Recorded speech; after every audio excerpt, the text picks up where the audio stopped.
ورفعت عيني للسماء أرى بها أرى بها. Pagi hari ini Abah sedang membantu Mbak Alwi untuk menyusun nasabnya tadi semua ya.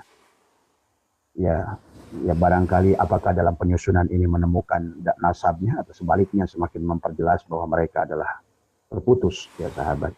Kita tidak boleh ada kebencian, kita tidak boleh ada apapun. Yang kita lakukan haruslah kebenaran ya. Yang kita lakukan adalah haruslah untuk memperjelas bukan untuk memperkeruh. Yang seharusnya yang kita lakukan adalah untuk menyambungkan bukan untuk memecahkan ya sahabat. Maka mari kita lihat ya sahabat, karena Abah sedang menyusun buku kecil ya yang berkaitan dengan nasab Ba'alwi ya. Jadi barangkali Abah sharing sedikit demi sedikit supaya barangkali nanti ada masukan dari teman-teman, dari semua ya, dari semua. Biar masyarakat kita semakin jelas, semakin cerdas ya. Ya, tadi malam kemarin Abah memprint ya. Dari kita mengambil saja karena ini adalah ada di dalam internet ya, merupakan domain publik ya. Adalah kita ngambil saja salah satu adalah contoh daripada yang ada di internet. Abah lihat adalah dari Bahar bin Smith ya. Dari Bahar bin Smith yang katakan bahwa Habib Bahar bin Smith bin Ali bin Abdurrahman bin Alwi bin Abdurrahman bin Husain bin Umar bin Zain bin Ahmad bin Abdurrahman bin Ali bin Salim bin Abdullah bin Muhammad Smith bin Ali bin Abdurrahman bin Ahmad bin Alwi bin Ahmad Fakih bin Abdurrahman bin Alwi bin Sahib Mirbat bin Ali Khali Qasam bin Alwi bin Muhammad bin Alwi Al-Abidin bin Ubaidillah bin Ahmad Al-Muhajir bin Isa Arumi ya, bin Muhammad Nakib bin Ali Uraidi bin Ja'far Shadiq bin Muhammad Al-Baghir bin Ali Jainal Abidin bin Ali Husain bin Fatimah Az-Zahra dan seharusnya kepada baginda Nabi Muhammad Shallallahu Alaihi Wasallam ya. Ini yang tercatat ya dari silsilah Habib Bahar bin Smith ya. Nah, apakah silsilah ini kira-kira valid ya? Kita sebagai orang yang sedang mencari kebenaran, maka sebaiknya dalam segala perkara ya, tidak boleh hanya buat pelajaran juga buat kita. Segala apa yang ada di internet, ya, ini Abah dapat di internet. Kita harus melakukan verifikasi sahabat untuk akhir zaman ini. Bahkan Abah mengajak kepada panjenengan dimanapun, bahkan dari kitab-kitab kuning sekalipun sekarang ini harus ada verifikasi. Karena sudah ditemukan ratusan kitab kuning yang sudah isinya dirubah-rubah. Ya. Jadi jangan hanya percaya kepada kitab saja sesungguhnya sekarang ini. Karena cara mudah untuk memalsukan segala perkara di akhir zaman ini adalah menggunakan teknologi media massa. Adalah diawali dengan teknologi cetak, ya. Kemudian inilah yang barangkali walaupun tidak pas, ya Allah sudah sampaikan dari awal, wa ma yattabi'u aktsaruhum illa dhanna. Tadi inna dhanna la yughni minal haqqi syai'a. Bahwa kata Allah kebanyakan manusia itu adalah mengambil pemahaman walaupun kaitannya kepada berhala-berhala, karena sekarang banyak manusia memberhalakan manusia ya. Dan itulah kenapa surat Tobat ayat 30 kalau nggak salah Allah berfirman, dan janganlah kalian jadikan rahib-rahib kalian atau mungkin pendeta-pendeta kalian, ustad-ustad kalian, mursyid-mursyid kalian begitu, jadikan ilah. Intinya adalah tidak boleh ada manusia yang kita jadikan ilah ya sahabat. Allah sudah melarang. Nah, dari apa yang Abah lihat daripada nasab daripada Habib Bahar bin Smith yang saya ambil dari, nah kita verifikasi sederhana saja sahabat verifikasinya, bahwa kita mengambil dari apa yang ada ya. Nabi Muhammad mempunyai putri bernama Fatimah yang menikah dengan Sayyidina Ali bin Abi Thalib ya, memiliki dua putra yaitu Hasan dan Husain.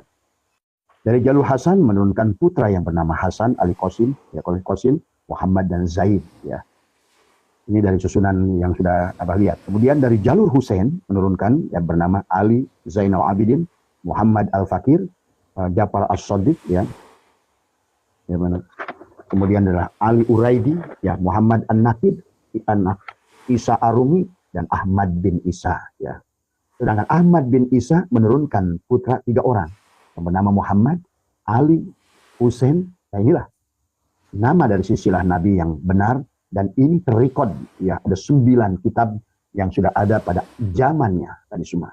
Artinya kitab yang paling dekat dengan keberadaan daripada datangnya silsilah ya tadi semua. Pohon silsilahnya itu lebih dekat tadi semua ya. Nah, maka keturunan baginda Nabi yang terdata di dalam silsilah setidaknya ada yang Abah catat ada 9 kitab ya di sini. Nah inilah yang sedang Abah pelajari pelan-pelan membantu Habib meluruskan. Siapa tahu mereka benar tadi semua ya. Tapi kalau seandainya lihat ujungnya, karena segala sesuatu adalah perjalanan, maka ujungnya itu bisa menemukan kebenaran atau sebaliknya adalah menemukan semakin jauhnya para Ba'alwi ini dari duriat nasab kepada duriat Nabi tadi semua ya. Nggak apa-apa, walaupun kita sudah mengerti, sudah tahu, kita tidak boleh berhenti. Karena Allah memerintahkan kepada kita adalah jangan menggunakan dzon. Inna dzonna la yughni minal haqqi syai'a. Karena sesungguhnya dzon itu tidak akan menunjukkan kebenaran walaupun sedikit tadi semua ya. Karena di situlah wallahu alimun, sesungguhnya Allah itu mengetahui. Berarti Allah menyuruh kita ilmiah ya sahabat. Nah, untuk tahap pertama di buku Abah ini adalah tidak untuk dijual ya sahabat. Sekali lagi jangan dikira waduh nanti Abah saya itu bikin buku buat jualan buku, enggak. Abah pelajaran ilmu saja sekian puluh tahun nggak ada yang dibuatkan buku ya, tidak ada ya. Tapi ini adalah untuk memberikan, nanti kita lihat nanti dalam buku Abah itu yang pertama adalah secara nasab, yang kedua nanti adalah pembuktian. Itu biasanya adalah secara sejarah ya, nanti akan isi dengan bab sejarah bagaimana datangnya. Kemudian juga nanti dalam bukunya pembuktian adalah secara DNA ya. Dari walaupun barangkali namanya Abah tidak bisa masukkan dalam buku karena menyangkut rahasia orang, tapi minimal ada belasan DNA dari Ba'alwi yang bisa kita masukkan, atau minimal dari yang sudah jujur ya.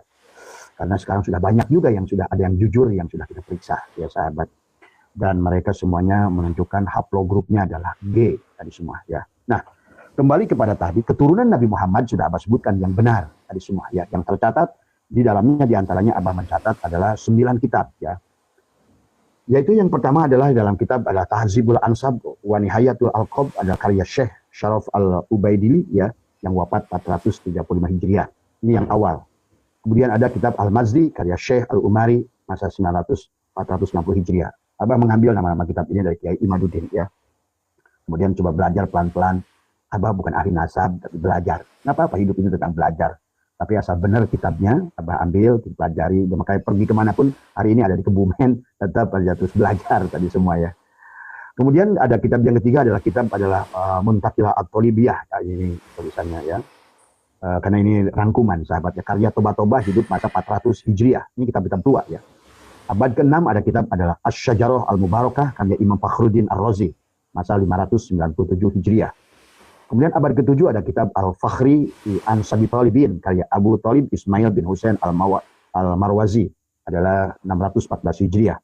Kemudian pada abad ke-8 pada kitab Asy-Syihli an Sabi Talibin karya Muhammad Ibnu adalah Toktobi Al-Hasani masa 709 Hijriah.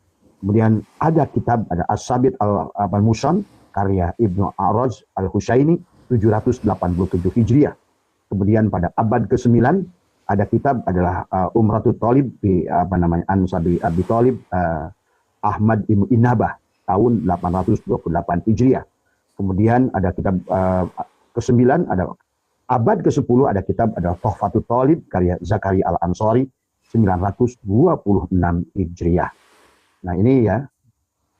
Ini menggambarkan bahwa dari 9 kitab ini bahwa silsilah baginda Nabi Muhammad SAW yang tadi adalah nyata.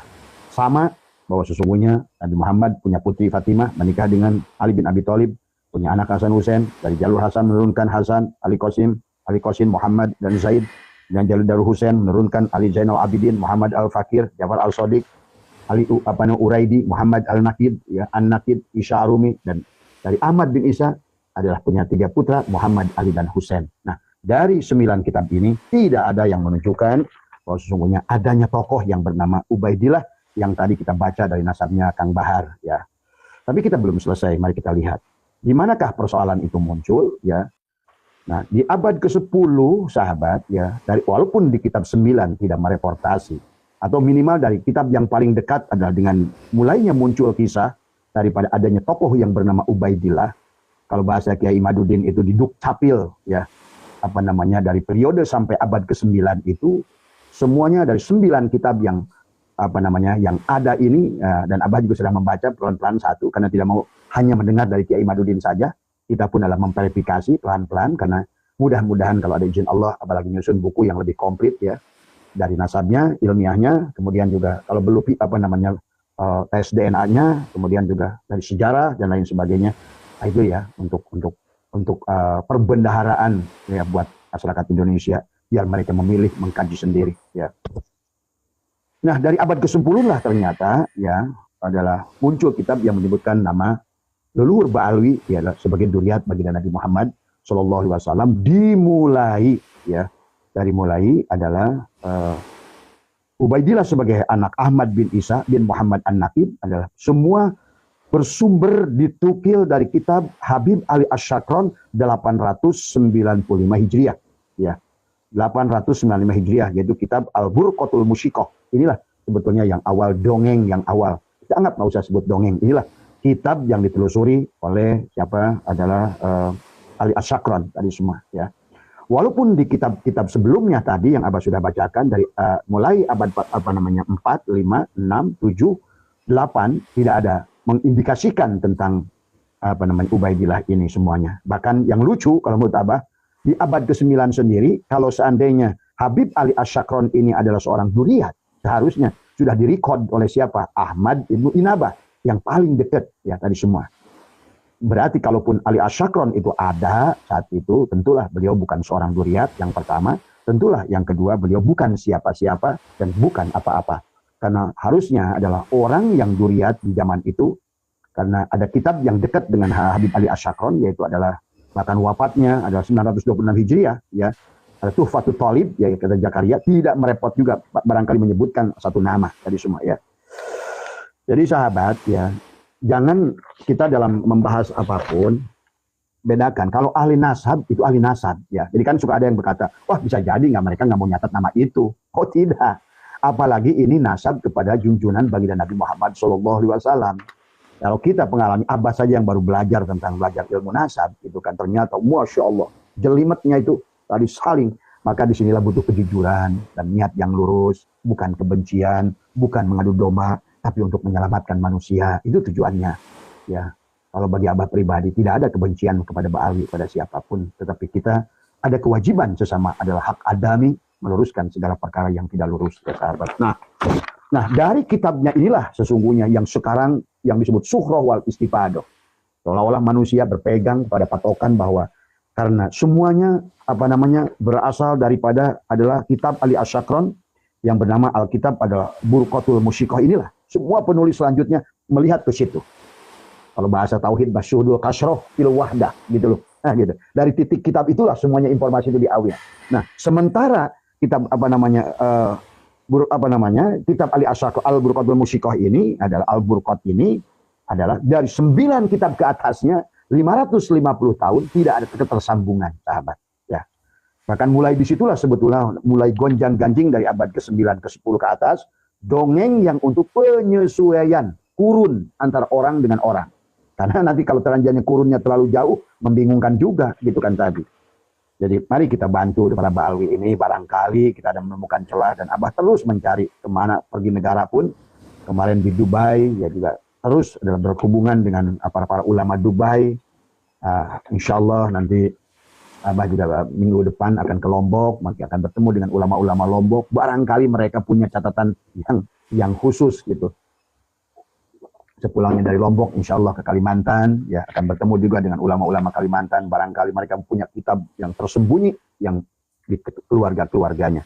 Kita dalam membantu siapapun demi kebaikan, bukan demi kebencian, itu sahabat ibadah, ya percayalah tadi semua ya. Maka dari kitab Ali Ash-Shakron dari kitab Al-Burqat inilah sahabat menjadikan persoalan awal. Sementara 550 tahun sebelum kitab itu adalah seperti nasab yang Abah bacakan tentang nasabnya Kang Bahar tadi, jauh tadi semua ya. Tapi kita jangan dulu suudon, kita lihat dulu muncullah kitab-kitab dari Al-Burqat itu adalah ulama menulis lagi, tapi sumbernya referensinya dari kitab Ali Ash-Shakron tadi. Maka kalau kitab Ali Ash-Shakronnya itu salah, maka semua kitab di sana tidak bisa dipegang ya. Ini kan di semua. Jadi di antaranya adalah Al-Diawlani karya Ash-Shakawi ada tahun 902 Hijriah. Dikatakan Iladat Ad-Dahar bil Wafayat ya karya Muhammad Thayyib Makmaroh ada tahun 940 Hijriah. Adalah kitab sahabat yang bernama karya Ibnu Hajar Al-Haytami wafat 974 Hijriah. Kitab adalah Tuhfatul Thalib karya Muhammad Al-Husain Samarqandi. Ini sebetulnya orang-orang hebat. Ibnu Hajar Al-Haytami Samarqandi adalah termasuk adalah kitab-kitabnya Abah Haji juga.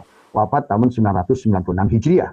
Abad ke-13 Bahawi mengarang juga kitab adalah Ar-Rudi Al-Jalili karya Murtado Al-Jabidi, wafat 1200 Hijriah. Nah, sekelas Imam Samarqandi ataupun barangkali di sini ada Ibnu Hajar Al-Haytami, karena Abah termasuk juga pencinta Ibnu Hajar Al-Haytami ini. Tapi ya inilah kadang-kadang ulama dulu terlalu husnudon, itu yang pertama ya. Maka pada saat ada muncul dari kitab Ali Asy-Syakron itu dijadikan rujukan kelihatannya. Jadi janganlah sahabat, ulama itu manusia. Jangan selalu mengatakan, wah ini kan ulama, wah ini kan pendukung Syafi'iyah. Ya belum tentu. Nama Nabi aja kalau nggak dimasuk banyak salah kok sebenarnya, gitu kan tadi. Lihat dalam bab sholat, Nabi pernah sholat duhur 3 rakaat dan lain sebagainya. Itu manusiawi ya. Walaupun Nabi tetap adalah untuk contoh kepada kita bagaimana kalau salah dalam sholat, gitu kan tadi semuanya. Artinya jangan kita ini kayak patung hidup itu tadi semua ya. Jangan kayak patung. Nah, jadi jelas dari kitab-kitab ini menunjukkan bahwa sesungguhnya segalanya ya. Makanya pada dilanjutkan pada abad ke-10 muncul kitab Tuhfatul Thalib karya As-Samarqandi menyatakan bahwa Ubaid atau Ubaidillah ini punya anak yang bernama Alwi. Nah, di sini mulai muncul lagi ya. Maka disebutlah ke mereka itu Ba'alawi tadi semua ya. Kadang-kadang disebut Alawiyin tadi. Jadi kalau dihitung putusnya rantai nasab Habib Ba'alwi yang mengklaim sebagai zuriat Nabi, jika dihitung dari abad ke-4 sampai abad ke-10 maka terputus 550 tahun ya. Kemudian belakangan dari mana ya Habib Ali Asy-Syakron ini menetapkan bahwa dirinya adalah zuriat Nabi? Konon, ini saya pernah ikut adalah channelnya Gus Aziz Jajuli, anak muda yang cerdas ya. Beliau menjelaskan dari mana Ali Asy-Syakron itu menetapkan nasab dirinya, itu dari mimpi ya sahabat. Bagus juga ya. Dari mimpi. Nah, sekarang Anda percaya mimpi atau percaya nah itu ya. Jadi ini dijelaskan ada 550 tahun, artinya silsilah dzurriyyah Nabi Muhammad yang paten sudah tercatat sejak abad 4 sampai dengan 550 Hijriah. Kemudian muncullah klaim baru ya, tertulis dalam kitab Tuhfatul Thalib karya Husain Samarqandi di abad ke-10 tadi semua. Jadi kita bisa maklum lah ya perjalanan ini. Cuma kita dalam mempelajarinya tidak boleh berat sebelah ya sahabat. Informasi segala kemungkinan tadi semua. Karena tujuannya adalah untuk meluruskan, untuk menolong tadi semua, untuk membantu tadi semua ya. Maka nama kitab-kitab seperti di atas tadi, Al-Burqah adalah Musyikoh karya Ali Abu Bakar Asy-Syakron, Nabi Asy-Syakron, menuliskan, menyesuaikan dirinya itu ternyata dari mimpi ya sahabat. Satu kawal akhirnya muncullah silsilah dari Ali bin Abu Bakar bin Muhammad bin Maulana Dawilah bin Ali Sahibut Arak bin Ali Al-Guyur bin adalah Faqihul Muqaddam bin Ali bin Ahmad Sahib Mirbat bin Alwi bin Qasam bin Ali bin Alwi bin Ubaidillah bin Ahmad bin Isa. Nah disinilah karena barangkali Ahmad bin Isa tidak pernah ya, ini maka ada perpaduan sejarah sahabat kalau Abah lihat dari dalam kitab ini adalah antara kisah Ubaidillah sebagai Ba'alwi, Ubaidillah sebagai Banul Ahdal. Nah disinilah mulai rancu, maka pantas kata Kiai Madudin sesungguhnya Banul Ahdal dan Ba'alwi ini saling mendukung dalam mempertahankan nasabnya. Tapi nggak usah dilus udon tadi semuanya. Kita tetap lurus, hati dingin, kepala jernih. Ada tujuannya adalah untuk mencari kebenaran, bukan untuk mengadu domba siapapun tadi semua ya. Dijelaskan bahwa disebutkan adalah Ahmad bin Isa dimakamkan di Husaisyah. Tidak ada catatan masa itu. Kemudian punya anak bernama Ubaidillah. Juga tidak ada catatan di masanya. Kemudian cerita tentang Alwi yang punya anak namanya Muhammad tadi semua ya. Nah inilah banyak orang mengatakan, termasuk adalah guru kita Rois Am PBNU mengatakan tidak ada pencatatan dan tidak ada ahli nasab saat itu. Nah gitu kan kata beliau. Bahwa masanya sedang perang dan lain sebagainya. Dan juga ya ada lagi yang mengatakan, seorang lagi yang bernama Buya juga gitu kan tadi semua.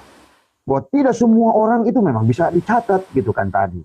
Nah, kemudian Kiai Alawi dari Bandung mengatakan iya kalau tokohnya itu tukang cendol, tukang bakso, tukang cilok atau barangkali Abah Setu, siapa yang mencatat nasabnya gitu kan tadi. Walaupun saya juga punya nasab, barangkali saya mati 1000 tahun masih ada ngegantung nasab gitu kan tadi semua kepada bapak saya, bukan pada siapa-siapa gitu kan tadi. Saya saja punya silsilah nasab gitu kan tadi. Jadi nggak bisa disebutkan tadi semua langsung begitu saja ya. Ya. Kemudian disebutkan adalah tentang apa namanya nama tokoh yang dibesar-besarkan adalah Al-Muhajir, sahabat. Ini adalah hanya merupakan alibi adalah untuk memastikan Abbas sudah buat sayembara. Siapa yang bisa membuktikan Said Ahmad bin Isa pernah hijrah? Karena sampai hari ini makamnya adalah saya udah pernah video call dengan teman yang ada di Irak, di Husaisyah itu. Makamnya luar biasa, indah, dan tidak dibikin khurafat. Seperti makam Isa Al-Muhajir atau Faqih Muqaddam yang ada di Yaman tadi semua ya. Karena berbau dengan apa namanya yang disebutkan dengan tarim, sahabat, itu betul berbau horor semuanya. Nah ini ya, dari mahasiswa Yaman yang datang ke Indonesia, dari mahasiswa Yaman yang ada di sana, yang kita kontak, ya. Dan juga mungkin apa namanya, adik saya adalah Agus Jajuri juga pernah kuliah di Yaman, ya. Nah, kemudian tadi malam juga ketemu dengan di sini seorang kiai besar, di apa namanya, adalah di sini juga katanya putranya adalah alumni Yaman, gitu kan tadi semua ya. Jadi sebetulnya sekarang yang banyak bicara tentang, mengisahkan tentang apa namanya, yang selalu diagung-agungkan oleh Kang Uas gitu kan tadi, tentang apa namanya Hadramaut tadi semua, dan tidak seperti itu kebenarannya tadi semua. Bahkan lebih cenderung kota yang horor adalah cenderung sebetulnya apa yang dikatakan oleh Senokol Groni bahwa mereka parasit makam, itu betul-betul benar ya. Dulu saya pernah membaca dalam sebuah buku, sahabat, yang dimana siapa itu apa namanya Senokol Groni mengatakan bahwa Habib-Habib zaman ini adalah parasit makam ya. Ternyata di mana-mana mereka yang haplogrup G ini parasit makam. Di Mesir, kemudian di Palestina, tadi semua, di Afrika Selatan, tadi semua ya. Bahkan di Yaman sendiri. Lihat makam-makam mereka di Indonesia ya. Dan sebetulnya sangat berseberangan dengan mazhab Imam Syafi'i, apalagi imam yang lain ya. Makam dijadikan kayak rumah, gitu kan, dihias tadi semua. Dijadikan pemujaan, sebenarnya lebih cenderung pemujaan. Nah inilah ya, maka betul-betul kita harus menelusuri dari fakta, dari kitab sejarah, dari kitab yang lain, dan realita yang ada kemudian ya. Jadi Al-Muhajir ini adalah, Ahmad Al-Muhajir ini ternyata nama Al-Muhajir adalah gelar yang disematkan untuk Ahmad bin Isa adalah oleh Ba'alwi, untuk alibi bahwa Said Ahmad bin Isa pernah hijrah ke Yaman. Abbas sudah membuat itu 6 bulan yang lalu, dan sampai hari ini tidak ada yang, maka itulah Abbas sekarang lagi membantu, karena tidak ada yang datang, maka Abbas sekarang yang akan menulis kitab itu ya. Dari versi apa Banu Ahdal, dari versi, maka Abbas sedang mengumpulkan juga dari duriat-duriat yang asli, termasuk juga dari keluarga apa namanya kerajaan Brunei. Karena banyak sahabat yang keluarga-keluarga asli Rasulullah istilahnya masih ada rasanya ya. Ya walaupun mereka ngerti lah tadi semua ya. Kata Abah juga Muhammadun maka Muhammadun Aba apa namanya ahadin min rijalikum walakin Rasulullah khatamun nabiyyin. Ah ini silsilah sopoh sebenarnya semua di mata Allah itu. Maka disinilah tauhid, sahabat. Maka sebenarnya nggak usah ngeributin nasab sebenarnya. Tadi semua asal orang-orangnya ini ngeributin nasab. Kenapa? Karena orang sudah menjual nasab untuk merusak. Itu saja. Kalau bagi Abah pribadi, Muhammad itu bukan manusia, tidak punya anak. Karena lam yalid walam yulad tadi semua. Maka kisahnya diwafatkan putra-putra Qasim Abdullah itu anaknya Ahmad tadi semua ya. Jadi Muhammadnya tadi kita harus bedakan antara kata Abah juga antara Ahmad dan Muhammad. Nabi kita ini adalah Ahmad yang menjadi tajalli sempurnanya dari Nur Muhammad. Pahami ya. Jadi jangan berhenti juga lah belajarnya di situ dari semua, akhirnya sampai mati ngeributin nasab menurut nanti. Nah, ternyata sekarang ditemukan Ubaidillah ini sebenarnya anak siapa? Nah, ini ditemukan ternyata Ubaidillah itu adalah dari silsilah Banul Ahdal. Ubaidillah adalah bin Isa bin Alwi bin Muhammad bin Hamnan bin Aun bin Ahdal. Diriwayatkan adalah Ubaidillah ini pernah hijrah ke Yaman. Ya. Ini adalah nama Ubaidillah dari Bani Ahdal, bukan keluarga Ba'alwi ya.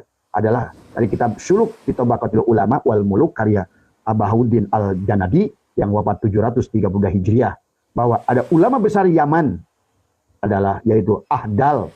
Nah, ini dikisahkan sebetulnya dari kitab itu, sahabat. Betul mereka ini adalah khodam daripada Said Ahmad bin Isa. Bahkan dikisahkan Banul Ahdal dan Banul Kudaimah ini memang pernah menemani bahkan Said Ahmad bin Isa. Ya. Dalam kisah dijelaskan pernah bahkan beliau yang memakamkan di Husaisyah itu. Bahkan mensolatkan Banul Ahdal ini. Ya. Ya, barangkali disitulah mungkin mulai awal ada ide antara Ba'alwi dan Banu Ahdal ini, karena tadi semua adalah nasab untuk nasib dari dulu.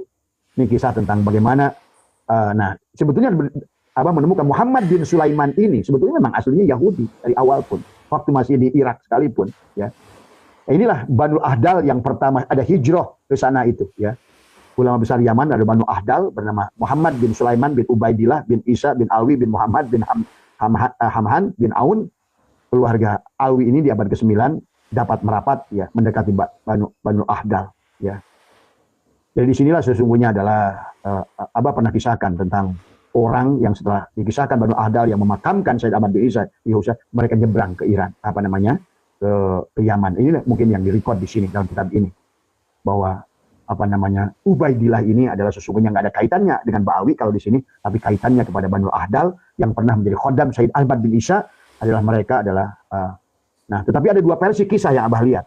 Ada tokoh yang bernama adalah Sulaiman bin Ubaidillah, ya, di sini adalah tokoh Yahudi yang sebetulnya mereka pada saat di Irak pun mereka lebih dahulu pindah adalah ke Yaman, mendahului daripada Banu Ahdal, karena Banu Ahdal adalah khodam melayani Said Ahmad bin Isa sampai katanya dikisahkan adalah memakamkannya tadi semua. Nah, disinilah mulailah kisah Yaman. Banu Ahdal pindah ke Yaman, kemudian juga Sulaiman ini pindah ke Yaman. Dari sinilah mulai muncul tokoh Ubaidillah tadi semua. Awalnya Ali Qoli Qasam inilah yang hijrah dari Irak ke Yaman. Ya. Karena ternyata di abad ke-9 diketahui atau terbongkar juga bahwa ternyata Banu Ahdal itu tidak terverifikasi pula sebagai dzurriyyat Nabi. Maka di antara sekian puluh adalah orang yang menisbatkan dirinya nasab kepada Nabi oleh nakobah daripada Yaman adalah di antaranya Banu Ahdal. Mereka adalah bukan dzurriyyat baginda Nabi Muhammad SAW. Nah, kalau di kita adalah Kang Rumayil Abbas, itu adalah Banu Ahdal tadi semua, ya. Maka jangan aneh kalau beliau adalah, ya, bekerja untuk Ba'awi, ya. Tapi mari kita positif, ya. Karena saya juga ada 2 kitab yang sedang insya Allah akan segera ada, ya. Kalau yang lainnya silakan merujuk pada Kiai Madudin, beliau ahlinya, ya. Abah hanya menyambung-nyambungkan saja, jangan sampai kita taklid buta juga. Dulu kita taklid buta salah, sekarang kita juga apa saja kata orang. Nah, inilah sahabat, inilah yang harusnya bahwa dalam berilmu itu nggak cukup alimah, ya harus sampai kepada wadzaka maklum, kudus maklum. Kalau enggak kita di akhir zaman ini nyemplung, sahabat. Maka alimah ya'lamu ilman wa ma'lam bahwa alim wadzaka ma'lumun itu harus maklum kita. Dari ilmu yakin ke hakul yakin itu harus jelas gitu. Ya, walaupun kalau Anda kenal dekat ya nggak apa-apa, taklid dah gitu kan tadi. Tapi kayaknya bagi orang-orang peneliti, walaupun sudah kebenarannya nyata, masih penasaran saja. Karena yang selalu yang dicari adalah peneliti itulah mencari bukti, bukan hanya berpegang kepada syukur wal istifadah tadi semua, ya. Nah, ini ya, ini jam berapa nih? Karena Abah mau ada acara tadi semua, ya. Jadi, nah, inilah yang kembali ke kisah Bani Ahdal. Bani Ahdal ini di abad ke-7 disebut bahwa leluhurnya hijrah abad ke-6 ke Irak, Yaman. Kemudian keluarga Pak Ba'alwi adalah abad ke-9. Menyatakan bahwa berhijrah itu sepupu dengan keluarga Ba'alwi, seolah-olah mereka saudaraan. Padahal tidak ada kitab yang menceritakan hal tersebut. Akhirnya diterima juga oleh Banu Ahdal pengakuannya di abad ke-9, di mana bersamaan dengan masa Ali Asyakron. Namun apa yang terjadi? Gitu kan, ternyata di masa itu muncul kitab penolakan yang menyatakan bahwa keluarga Aun bukanlah putra dari Musa al-Qadim dari semua, ya. Jadi kitab-kitab di Irak saat itu datang memberitahukan kepada mereka bahwa Awan ini tidak punya ayah bernama Musa al-Qadim, atau Musa al-Qadim tidak pernah punya anak bernama Aun. Akhirnya Banu Ahdal tetap nggak peduli dan tetap mempertahankan nasabnya. Nah, inilah tadi kalau nasab sudah jadi nasib, repot memang. Kalau saya mau diputusin nasab saya bodoh amat, gitu kan tadi semua. Apa untungnya tadi semua? Nasab itu nggak ada siapa-siapa. Orang ajar aja orang syirik punya anak Ibrahim tadi semua. Ya, Wong Nuh aja punya orang soleh punya anak Kanaan tadi semua. Bukan siapa bapamu, bukan siapa kakekmu, sopo dirimu. Yang penting itu, ya. Tadi semua, ya. Cuma ini diungkapkan oleh Kiai Iman karena merusak tadi semua. Apalagi sudah muncul fatwa-fatwa yang menyeramkan tadi semua. Pegang tete perempuan syafaat, gitu kan tadi. Meniduri si orang syafaat. Dari mana coba? Ini yang harus diluruskan. Jadi bukan merebutkan nasab orang lain, tapi adalah harus meluruskan kebenaran, tadi menyelamatkan banyak orang, ya. Kemudian mereka klan Ba'alwi mengasosiasikan bahwa leluhur mereka yang bernama Ali Qoli Qasam itu adalah adik daripada Jadid. Tapi ketika diteliti, tahunya tidak matching, alias nggak klop. Ali Qoli Qasam di abad ke-6, sedangkan Jadid yang diasosiasikan sebagai anak dari Abdullah itu ada di abad ke-4. Akhirnya kalang kabutlah cari nama-nama palsu. Nah, inilah kira-kira kalau ibaratkan, waduh disusun bangunan itu, ini ada tiang nih, tambah tiangnya ini, namain si Anu. Wah, ini nggak pas nih, tambah tiang gitu ya. Mereka bikin nama-nama Ali Qasam bin Alwi bin Muhammad bin Alwi bin Ubaidillah itu begitulah mereka laksanakan, ya, sahabat. Nah, Kemudian kita sedikit dengan tokoh yang namanya Faqih Muqaddam. Ya, ini karena adalah tokoh yang digelembungkan, yang dikisahkan sahabat. Sesungguhnya dia bukan siapa-siapa, bahkan standarkan lebih hebat dari Abu Qadir. Tetapi ya inilah namanya juga kisah dongeng ya.